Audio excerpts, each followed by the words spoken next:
हे जे धोरण आहे ते अत्यंत वेगळ्या पद्धतीनं आपल्याकडे मांडलेलं आहे. गेल्या 70-75 वर्षाचा जर आपण इतिहास जर पाहिला भारतीय शिक्षण पद्धतीचा, तर हे चौथं एक मोठं धोरण, शैक्षणिक धोरण म्हणून आपल्यासमोर आलेलं आहे.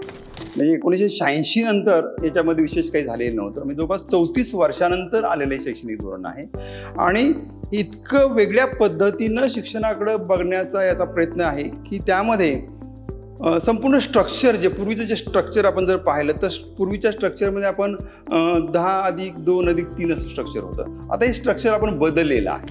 या स्ट्रक्चरमध्ये आपण काय केलं आहे की 3च्या ऐवजी 4 टप्प्यामध्ये स्ट्रक्चर केलेलं आहे. त्याचा फायदा असा होतोय की मुलांना प्रायमरी कुठून कुठपर्यंत, त्याच्यानंतर लोअर सेकंडरी, हायर सेकंडरी आणि उच्च शिक्षण, त्याच्यानंतर रिसर्च, अशा वेगवेगळ्या टप्प्यामध्ये त्यांनी काय केलेलं आहे, अत्यंत सिस्टमॅटिकली विद्यार्थ्याचा जो शिकणारा लर्नर आहे त्याचं एज ग्रुप काय आहे त्या एज ग्रुपला अनुसरून त्यांनी ही संपूर्ण रचना केलेली आहे.